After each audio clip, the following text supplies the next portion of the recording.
Ne u bëm operacionin në spital. Çdo gjë shkoi pa probleme. Dua të jap shkurtimisht disa informacione se çfarë duhet të bëjmë dhe për çfarë duhet të kemi kujdes pasi të kthehemi në shtëpi.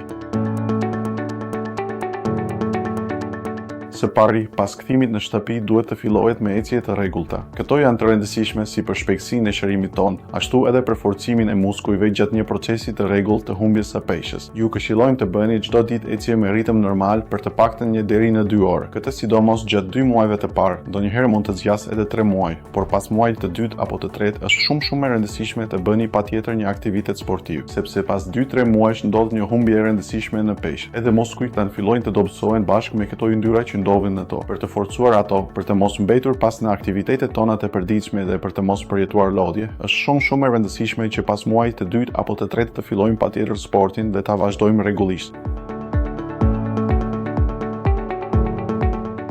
Çështja e dytë është konsumimi i ujit. Ndonjëherë pacientët tanë mendojnë se kjo nuk është e rëndësishme dhe ja anashkalojnë. Ata mund të konsumojnë sasi të pamjaftueshme lëngjesh. Kjo mund të shkaktojë probleme te personi. Pas operacionit kemi nevojë të konsumojnë të paktën 2 litra ujë në ditë. Duhet ta sigurojmë këtë. Kur kjo nuk sigurohet, mund të shfaqen lodhje, marramendje ose ngadalësim në humbjen e peshës, si dhe vështirësi më të mëdha për të humbur peshë. Trupi ka një kërkesë të caktuar ditore për konsumimin e ujit. Për të plotësuar këtë kërkesë, kemi nevojë për 2 litra ujë në ditë. Duhet t'i kushtojmë shumë vëmendje kësaj.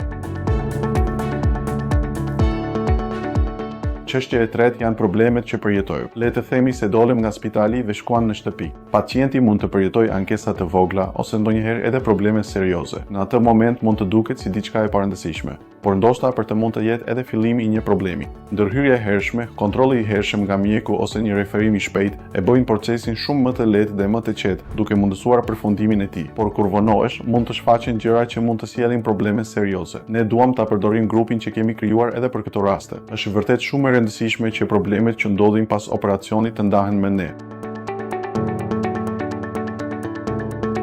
Normalisht, pasi pacienti largohet nga këtu, ne mendojmë se ai ka arritur vërtet një shërim kirurgjikal. Mendojmë se ai mund t'i krojë shumë lehtë punët e përditshme dhe duam që t'i bëjë ato. Nëse punon në punë të lehta, nëse ka punë të thjeshta në zyrë, një javë pushim pas operacionit është e mjaftueshme. Por nëse puna e pacientit është më e rëndë, nëse kërkon ngritje peshe, mendojmë se edhe 1 ose 2 javë janë të mjaftueshme. Pas 2 javësh mund të fillojë punën. Gjatë muajit të parë nuk ka asnjë pengesë që të ngrej peshë deri në 20 kg. Pas muajit të parë nuk kemi asnjë kufizim për peshën. Pacienti ynë mund të ngrej aq keq sa të dojë.